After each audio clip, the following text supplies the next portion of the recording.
Ladies and gentlemen, Mamata ಬ್ಯಾನರ್ಜಿಯವರ ನಿರ್ಧಾರದ ಹಿಂದೆ ಅಡಗಿದ್ಯಾ ದೊಡ್ಡ ರಹಸ್ಯ?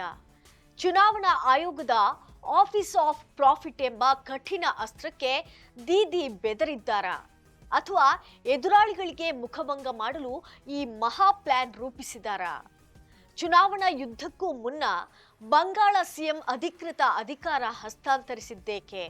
ಮಮತಾ ಅವರ ಈ ದಿಢೀರ್ ನಿರ್ಧಾರದ ಹಿಂದಿರುವಂತ ಆ ಸ್ಫೋಟಕವಾಗಿರುವಂತ ಅಪ್ಡೇಟ್ಸ್ ಇಲ್ಲಿದೆ. ನೆಲ ಜಲ ಭಾಷೆಗಾಗಿ ಪ್ರಾಮಾಣಿಕ ಪತ್ರಿಕೋದ್ಯಮ. ನೀವು ನೋಡ್ತಾ ಇದ್ದೀರಾ ಫೋಕಸ್ ಟಿವಿ. ನಾನು ರೂಪಲತಾ.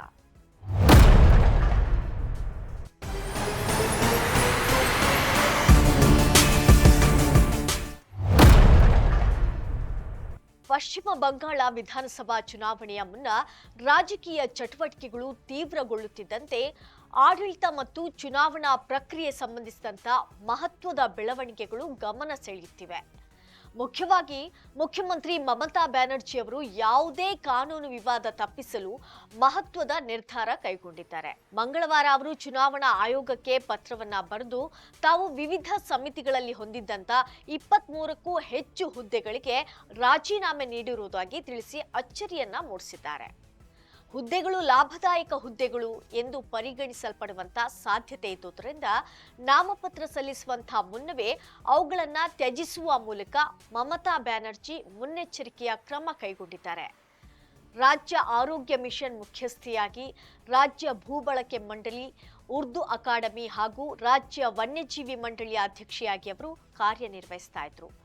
ಈ ಹುದ್ದೆಗಳಿಂದ ಹಿಂದೆ ಸರಿಯುವ ಮೂಲಕ ಚುನಾವಣಾ ಪ್ರಕ್ರಿಯೆ ಸುವ್ಯವಸ್ಥಿತವಾಗಿರಲು ಅವರು ಯತ್ನಿಸಿದ್ದಾರೆ.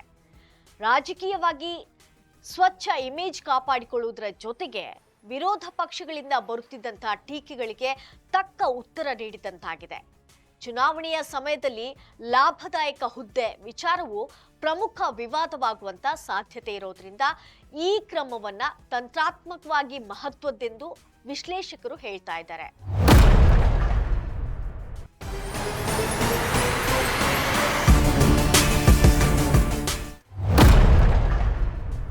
ಒಟ್ಟಾರೆ ಪಶ್ಚಿಮ ಬಂಗಾಳದಲ್ಲಿ ಚುನಾವಣೆ ಮುನ್ನ ರಾಜಕೀಯ ಹಾಗೂ ಆಡಳಿತಾತ್ಮಕ ಚಟುವಟಿಕೆಗಳು ಗರಿಗೆದರಿವೆ. ಒಂದು ಕಡೆ ನಾಯಕರು ಕಾನೂನು ಗೊಂದಲ ತಪ್ಪಿಸಲು ಕ್ರಮ ಕೈಗೊಳ್ತಾ ಇದ್ರೆ, ಮತ್ತೊಂದೆಡೆ ಸಾಮಾನ್ಯ ಮತದಾರರು ತಮ್ಮ ಹಕ್ಕುಗಳ ಬಗ್ಗೆ ಕಾಳಜಿ ವಹಿಸ್ತಾ ಇದ್ದಾರೆ. ಮುಂದಿನ ದಿನಗಳಲ್ಲಿ ಈ ಬೆಳವಣಿಗೆಗಳು ಚುನಾವಣೆಯ ಮೇಲೆ ಹೇಗೆ ಪರಿಣಾಮ ಬೀರುತ್ತವೆ ಎಂಬುದನ್ನ ಕಾದು ನೋಡಬೇಕಿದೆ. ಇದಾಗಿತ್ತು ನ್ಯೂಸ್ ಅಪ್ಡೇಟ್. ನೆಲ ಜಲ ಭಾಷೆಗಾಗಿ ನೋಡ್ತಾ ಇರಿ ಫೋಕಸ್ ಟಿವಿ.